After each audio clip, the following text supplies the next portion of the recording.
बहुत समय पहले की बात है। एक छोटे से गांव में एक किसान रहता था जिसका नाम था हरेराम। हरेराम गरीब था मगर उसका दिल बहुत बड़ा था। उसकी जिंदगी में सुख दुख दोनों का आना जाना लगा रहता, लेकिन एक चीज जो कभी नहीं बदली वो थी उसकी मेहनत और नेकदिली। हरेराम के पास खेती करने के लिए थोड़ा सा ही खेत था और दिन भर वही खेत उसका संसार था। मगर खेत से ज्यादा उसे प्यारा था उसका एक अजीब सा साथी, एक बंदर। हाँ, एक बंदर, पर ऐसा वैसा नहीं, बहुत ही समझदार, वफादार और हरिराम का सच्चा दोस्त। हर कोई हैरान होता कि एक किसान और एक बंदर में इतनी गहरी दोस्ती कैसे हो सकती है। गांव वाले कभी कभी मजाक भी उड़ाते, अरे हरिराम, ये बंदर तेरे खेत की रखवाली करेगा क्या।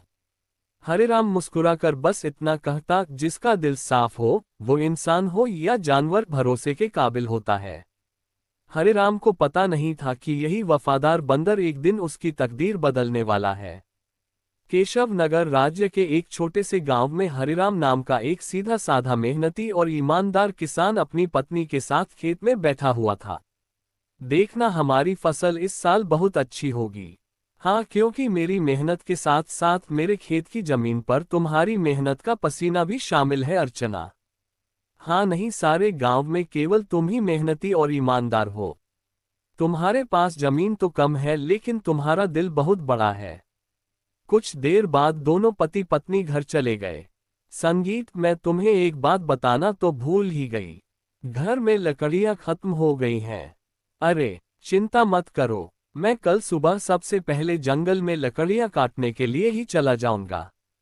ठीक है ना, ले आऊंगा। चलो अब। अगली सुबह हरिराम लकड़ियां काटने के लिए जंगल चला गया।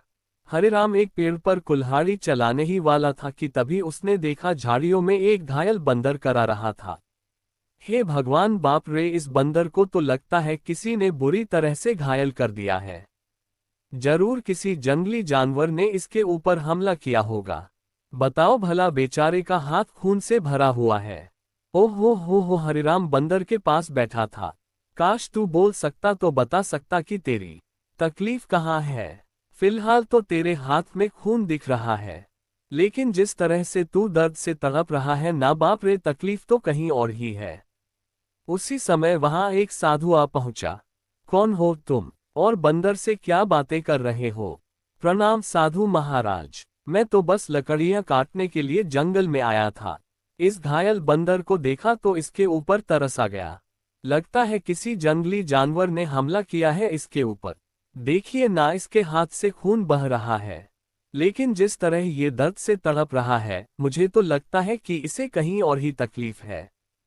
हम बहुत कम इंसान होते हैं जिनके मन में जानवरों के प्रति इंसानियत होती है। रुको रुको रुको, ओम इतना बोलकर साधु मंत्र पढ़ने लगा। अचानक रंग बिरंगी किरणों से बंदर का जख्म सही हो गया। हाँ, अब ये बंदर तुम्हें बता सकता है कि इसकी तकलीफ कहाँ है। इतना बोलकर साधु वहां से चला गया। बंदर उठकर खड़ा हो गया। मेरे कंधे में बहुत दर्द हो रहा था। हाँ, अब अच्छा लग रहा है। एक शेर ने मुझ पर हमला किया। मैं बचने के लिए दूसरे पेड़ में कूदा। शेर का पंजा मेरे हाथ में लगा और मेरा हाथ घायल हो गया। मैं पेड़ ही नहीं पकड़ पाया और मैं जैसे ही नीचे गिरा, बाप रे बाप, मेरे कंधे में बहुत चोट लग गई थी। अरे, तुम तो बिल्कुल मनुष्य की आवाज में बात कर रहे हो। ये कैसे संभव हुआ। जब साधु ने मंत्र पढ़ा ना, तब मुझे ऐसा लगा कि मेरे अंदर बात करने की शक्ति आ गई है। मैंने बोला और मेरी आवाज तुम तक पहुंच गई। लगता है ये चमत्कार साधु बाबा ने किया है। हाँ, अच्छा ये बताओ, तुम मेरे घर पे चलोगे। ओहो, अब तुमने मेरी जान बचाई है तो अब तो मैं तुम्हारे साथ ही चिपक गया हूँ। मतलब मैं तुम्हारे साथ ही रहूंगा, और क्योंकि मैं इंसानों की तरह बात करने लगा हूं तो मैं बंदरों से अब तो अलग हो गया हूं ना। क्या करूंगा उन बंदरों के साथ रहकर। अब तुमसे बातें करूंगा जी भर के। चलो, तुम मेरा कोई अलग नाम भी रख सकते हो। बताओ बताओ, मेरा क्या नाम रखोगे। बड़े मजे की बातें करते हो तुम। चलो ठीक है, मैं तुम्हें आज से गोलू कह के पुकारूंगा। क्यों, कैसा नाम है। अच्छा नाम है ना। हाँ, अच्छा नाम है। चलो चलो चलो चलो, घर चलते हैं। अरे ये जंगल से तुम बंदर को क्यों पकड़ लाए? हरिराम पूरी घटना अर्चना को बताने लगा। क्या क्या वास्तव में बंदर बात कर सकता है? अरे तुम स्वयं पूछ लो, क्या नाम है तुम्हारा? मेरा नाम गोलू है। हरिराम ने मेरी जान बचाई है और अब मैं उसका साथी हूँ। साथी? क्या? अब तो मैं तुम्हारे परिवार का हिस्सा हूँ। हाँ, अर्चना आश्चर्य में पड़ गई। समय बीतने लगा। गोलू की मौजूदगी घर में नई जान ले आई थी। धीरे धीरे गोलू अर्चना के काम में हाथ बटाने लगा। गोलू अब हरिराम का सच्चा साथी बन चुका था। एक दिन गोलू हरिराम से बोला, हरिराम अब मैं भी तुम्हारे साथ खेत में चलूंगा। क्या करूंगा घर में बैठे बैठे? मुझे भी चलना है। अरे गोलू, खेत का काम आसान नहीं होता। बहुत मेहनत लगती है। क्या करोगे तुम वहां पे? अरे क्या करूंगा, क्या मैं भी तुम्हारे साथ मेहनत करूंगा और क्या क्या मुझे कम मेहनती समझा है क्या? हम बस डर यह है कि गांव वालों ने तुम्हें बोलते हुए देख लिया ना तो वो न जाने क्या समझेंगे। अरे पर जब मैंने तुमसे पहली बार बात की थी तो क्या तुम डरे थे क्या बताओ? देखो गोलू, मैं दुनिया को जानता हूँ। हर कोई मेरे जैसा नहीं होता है जो तुम्हें समझ सके। ओहो, मुझे दुनिया से क्या है लेना देना? मुझे तो तुम्हारे संग है रहना। मेरा मतलब यह है कि मुझे बस तुमसे मतलब है क्योंकि मैं तुम्हारा साथी हूँ। हाँ, हरिराम मुस्कुराया और अगले दिन गोलू को साथ लेकर खेत चला गया। कुछ ही दिनों में गोलू ने खेती की हर बात सीख ली। अब वो हरिराम का सच्चा मददगार बन गया था। हरिराम, अरे आज की मिट्टी तो बहुत भारी लग रही संगीत है। गोलू, अब तो तू पक्का किसान बन गया है। मिट्टी का भी फर्क समझने लगा है। हाँ, गोलू की बात अब गांव में फैलने लगी थी और यह बात आखिरकार पहुंची जमींदार चौधरी के कानों तक। क्या हरिराम के घर एक बंदर है जो इंसानों की तरह बोलता है? हाँ जमींदार साहब, मैं खुद देख चुका हूँ। अरे मैंने तो उसे बोलते हुए सुना भी है। पहली बार तो मैं डर गया था। अरे भैया, तो फिर उस बंदर को लेकर तमाशा करना चाहिए। उससे तो बड़ी अच्छी कमाई होगी। ये बात आपने बिल्कुल पते की कही जमींदार साहब। जमींदार की हंसी कुछ देर चली, फिर वो गंभीर हो गया। इस हरिराम की जमीन पर मेरी नजर बहुत समय से है। बाकी सब तो मेरे कर्जदार बन चुके हैं, पर यह ससुरा हरिराम ये कभी झुका ही नहीं। उसकी जमीन बहुत उपजाऊ है जमींदार। बंज में भी फसल उग जाती है। अरे इसमें मिट्टी का कोई खेल नहीं है भीमा। उसकी किस्मत और सितारे बुलंद है, पर जिस दिन वो सितारे गिरेंगे ना, उसी दिन ये खेत मेरा होगा और हरिराम मेरे कदमों में होगा। देख लेना तुम। संगीत समय ऐसे ही बीतने लगा। एक दिन हरिराम और गोलू जब खेत से घर लौटे तो आंगन में बैठी अर्चना को देखकर दोनों के चेहरे पर चिंता की रेखाएं खींच गई। अरे अर्चना, क्या हुआ? ये कैसी खांसी है? कुछ दिनों से खांसी हो रही है। अब तो दिन ब दिन और भी बढ़ती जा रही है। हरिराम, इसे नजरअंदाज मत करो। किसी अच्छे वैद्य को तुरंत बुलाना चाहिए। हरिराम ने देर ना करते हुए गांव के एक अनुभवी वैद्य को बुला लिया। वैद्य ने अर्चना को ध्यान से देखा। हरिराम, देखो, इन्हें एक विचित्र बीमारी हो गई है। अगर समय पर इलाज ना मिला तो ये जानलेवा हो सकती है। हाँ नहीं नहीं वैद्य जी, आप तो इलाज शुरू कीजिए। मैं कोई कसर नहीं छोड़ूंगा। उस दिन से हरिराम का सारा धन अपनी पत्नी के इलाज में लगने लगा। हफ्तों बीतते गए और एक दिन ऐसा आया जब उसकी सारी जमा पूंजी खत्म हो गई। उस दिन हरिराम घर पर अकेला बैठा था। ऐसे उदास मत बैठिए, मैं अपने आप ठीक हो जाऊंगी। ऐसा ऐसा मत कहो अर्चना, मैं तुम्हें इस हालत में नहीं देख सकता। तो अब क्या करोगे? जो कुछ था सब तो मेरे इलाज में लगा दिया। अब तो बीज खरीदने तक के पैसे नहीं बचे। हरिराम सिर झुकाए बैठा था। तभी गोलू तेजी से दौड़ता हुआ आया। हरिराम, हिम्मत मत हारो। तुम्हारे दो भाई इस गांव में रहते हैं और तुमसे ज्यादा धनी भी हैं। उनसे मदद क्यों नहीं मांगते हो? है। हरिराम को ये बात ठीक लगी। उसी शाम वो गोलू को साथ लेकर अपने बड़े भाई केशव के घर गया। ओहो हो हरिराम, क्यों भाई, आज हमारे घर का रास्ता कैसे भूल गए? है भैया, अर्चना की बीमारी के बारे में तो अब गांव में सब जानते हैं। मैंने जो कुछ कमाया सब इलाज में लग गया। अब कुछ धन की जरूरत है भैया। तुम तो जानते हो मेरी फसल इस बार खराब हुई है। अब खुद मुझे उधारी लेना पड़ रहा है तो मैं तुम्हें कहां से दूं। हरिराम कुछ नहीं बोला, सिर झुकाकर बाहर निकल आया। अरे वो झूठ बोल रहा था हरिराम। मैंने उसके चेहरे को देखा है। वो देना ही नहीं चाहता था। हाँ जानता हूँ रे गोलू। पर चलो एक और भाई है उनसे मिलते हैं। चलो। अब दोनों बिरजू के घर पहुंचे। बिरजू ने दरवाजा खोला और हरिराम को देखकर चौंक गया। ओ हरिराम, आज भाई की याद कैसे आ गई। भैया भैया मेरी पत्नी अर्चना बहुत बीमार है। थोड़ा सा धन चाहिए इलाज के लिए। क्या। अरे बंटवारे में वैसे भी तुझे ज्यादा जमीन मिल गई थी। उसे बेच नहीं देता। मेरे पास धन का पेड़ लगा है क्या जो मांगने चला आया। झूठ मत बोलो भैया। सच तो यह है कि तुमने और केशव भैया ने मेरे हिस्से की जमीन भी दबा ली थी। मुझे 6 बीघा जमीन मिलनी थी। बस 2 ही बीघा मिली है, 2 बीघा। अरे निकल जा यहाँ से। अगर कर्ज लेना है तो जमींदार के पास जा। मुंह उठा के चले यहाँ से। भाग यहाँ से। कैसे भाई हैं तुम्हारे हरिराम। एक भी मदद को तैयार ही नहीं है। हाँ, इस दुनिया में इंसान ऐसे ही होते हैं। मतलबी अपना पराया कुछ नहीं देखते। तो अब क्या करोगे। क्या जमींदार के पास जाओगे। हाँ मजबूरी है गोलू, मैं नहीं जाना चाहता था इसीलिए तुम्हारे कहने पर भाइयों के पास गया। अब तुम ही बताओ मेरे पास और क्या रास्ता बचा है। बताओ। अगले दिन हरिराम और गोलू जमींदार की हवेली में जा पहुंचे। उम्मीद उसे कम थी, मगर अपनी पत्नी की खातिर उसने खुद को झुका दिया था। मैं जानता था हरिराम एक ना एक दिन तू चलकर मेरी हवेली में जरूर आएगा भैया। आपने बिल्कुल सही कहा था मालिक।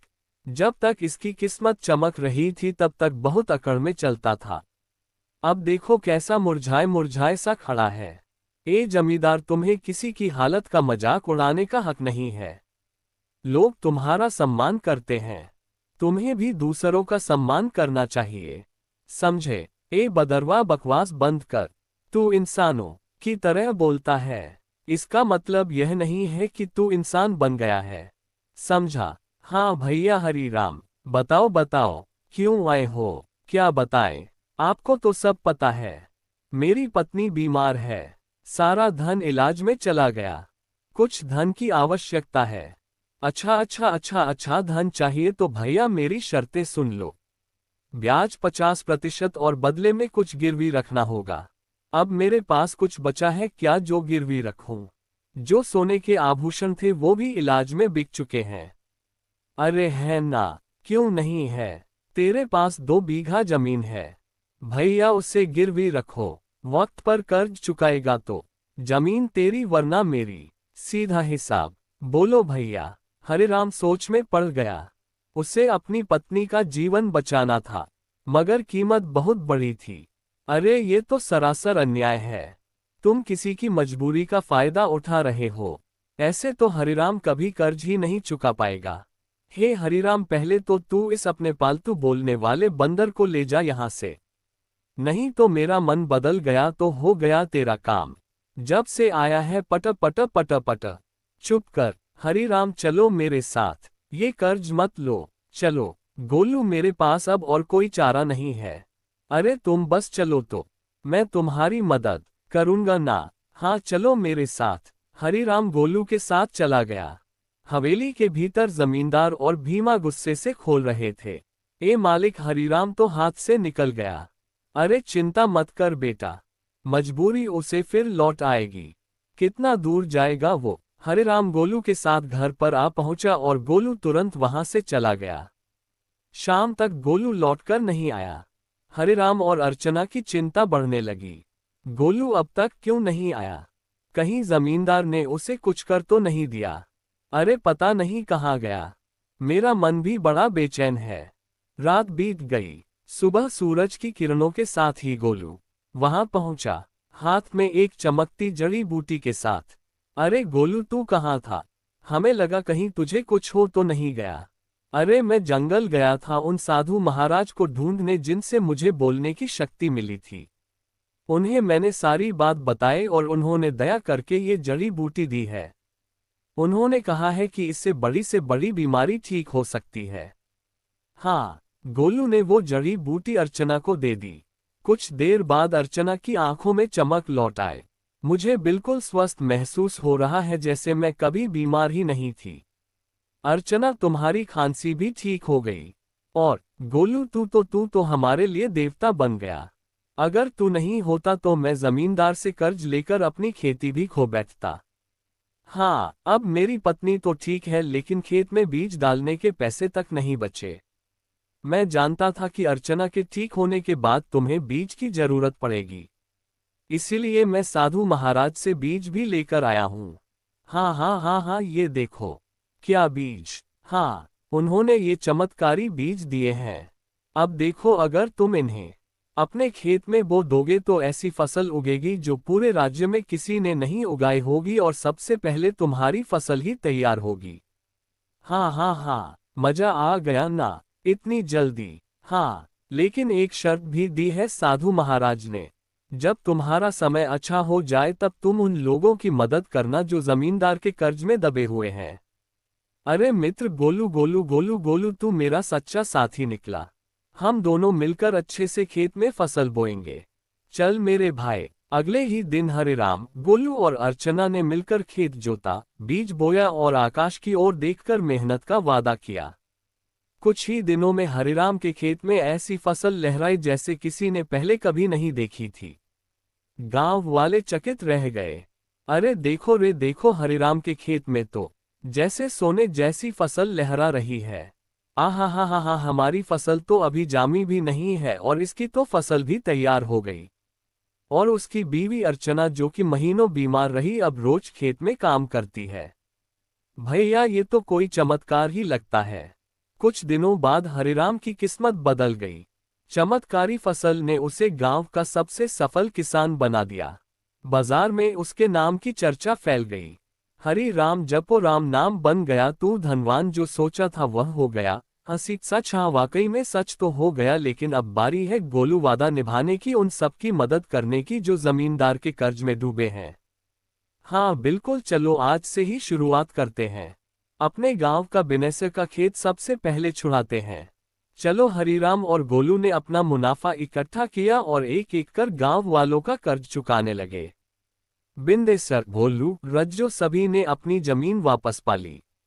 हरे राम भैया, आज आपने हमें नया जीवन दे दिया। सही बताऊं, बिल्कुल, बहुत बहुत धन्यवाद। गांव में खुशी लौटने लगी, लेकिन जमींदार के चेहरे पर उदासी छा गई। ये सब देखकर जमींदार गुस्से से अपने साथी भीमा से बोला, ए भीमा, तू देख रहा है ना कि क्या हो रहा है? हाँ मालिक, हरिराम ने सबके कर्जे चुकाने शुरू कर दिए हैं। अगर यही चलता रहा तो एक दिन तो मेरी जमींदारी ही खत्म हो जाएगी और मेरा दबदबा भी खत्म हो जाएगा। आप तो आदेश दीजिए मालिक, की करना क्या है?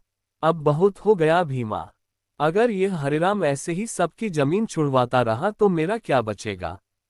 मेरा दबदबा, मेरी हवेली है। अरे मालिक, आप तो बस आदेश कीजिए, कल ही उसका काम तमाम कर दूंगा। सब खेत में काम करते हैं, वहीं खत्म कर दूंगा। कहिए, खून जमीन पर गिरे ऐसा मारना साले को, ताकि सबके दिल में डर उतर जाए। जा हरिराम को मिटा दे, जा। सुबह का सूरज उगा, लेकिन किसी तूफान से पहले की शांति जैसा लग रहा था। हरिराम खेत में बीजों को देख रहा था जो अब सोने जैसे चमकते दिखते थे। अरे गोलू, देख तो, यह फसल तो जैसे गाना गा रही हो। तुम्हारे हाथ की छुवन में जादू है। हाँ बिल्कुल सही कह रहे हो मित्र, इस बार की फसल सोने की फसल जैसी उगती हुई दिख रही है। वाह वाह वाह वाह वाह वाह। इतना बोलकर अचानक गोलू एक ओर हट गया। सच तो ये था कि गोलू को किसी की आहट की भनक लग चुकी थी। तभी वहां जमींदार और भीमा आ पहुंचे। भीमा के हाथ में लंबा बर्छा था। हरिराम झुका हुआ था। अब भुगतो किसान जैसे ही भीमा ने हरिराम की ओर बर्छा फेंका। एक छलांग, एक चीख, एक वार, लेकिन हरिराम पर नहीं, गोलू पर। गोलू नहीं, ये क्या किया तूने? तुम्हारे लिए मित्रता का मतलब सिर्फ साथ नहीं होता, कभी कभी बलिदान भी होता है। तूने मेरी जान बचाने के लिए अपनी जान दांव पर लगा दी, क्योंकि तुम मेरे साथी हो और मैं तुम्हारा। संगीत, जमींदार और भीमा अविश्वास भरी नजरों से घायल गोलू को देखने लगे। भीमा जमींदार की ओर देखकर बोला, अरे ये क्या जमींदार, इस मूर्ख बंदर ने तो हरिराम के ऊपर लगने वाला वार अपने ऊपर ले लिया। हाँ, तुमने सही कहा, लेकिन मैं फिर भी हरिराम को जीवित नहीं छोड़ूंगा। इतना बोलकर जमींदार गोलू की ओर देखकर क्रोधित अवस्था में बोला, अरे तू मूर्ख का मूर्ख बंदर ही रहा। अरे तू इंसानों की तरह बोल सकता था और इंसानों की तरह रहने लगा था, लेकिन तू इंसानों की तरह चतुराई नहीं सीख सका। तुझे क्या जरूरत थी अपने ऊपर वार लेने की? क्या आवश्यकता थी बलिदान देने की? मूर्ख बंदर कहीं का, तूने मेरे सारे किए कराए पर पानी फेर दिया। लेकिन तुझे क्या लगता है कि मैं हरिराम को जीवित छोड़ दूंगा?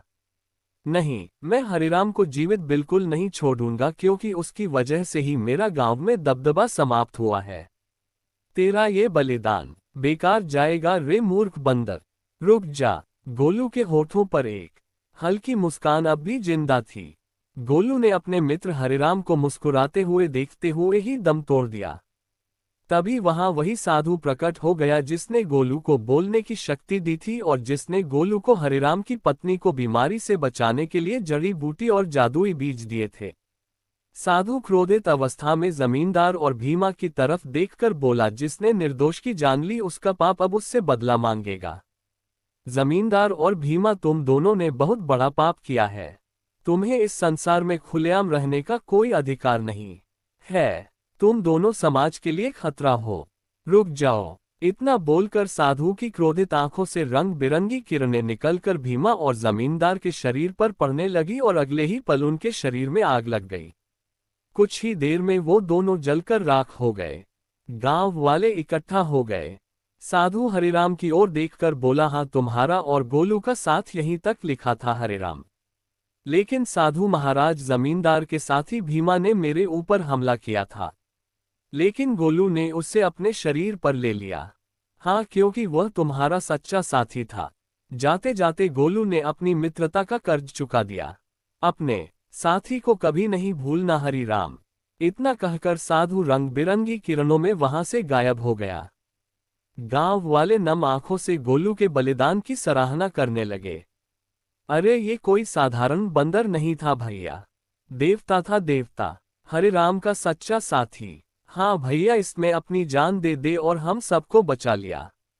बहुत अच्छा बंदर था। कुछ दिनों बाद हरिराम ने नम आंखों से गोलू की याद में उसी खेत में एक पौधा लगाया जो आगे जाकर बना साथी वृक्ष। गोलू, तेरे बिना सब अधूरा लगेगा, लेकिन तू मिटा नहीं। तू हर उस फसल में है जो इस धरती से उगेगी। कभी कभी सच्चा साथी इंसान नहीं होता।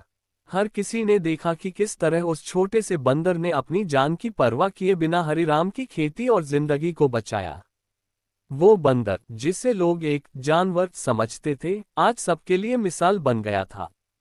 हरिराम की मेहनत और बंदर की वफादारी ने मिलकर उस गांव में एक चमत्कार कर दिया। जहां हरिराम कभी 2 वक्त की रोटी के लिए संघर्ष करता था, अब वहीं किसान फलों, अनाजों और हरियाली की बरसात में जी रहा था। लेकिन उस समृद्धि के बीच भी उसने कभी अपने वफादार साथी को नहीं भुलाया। खेत की सबसे ऊंची टहनी पर एक झूला लगाया गया बंदर के लिए, और हर दिन हरिराम वहां बैठकर उससे बातें करता जैसे वो उसका परिवार हो। गांव के लोग अब हरिराम को तकदीर वाला किसान कहते थे, पर हरिराम हर बार मुस्कुराकर कहता, तकदीर सिर्फ मेहनत और वफादारी को पहचानती है।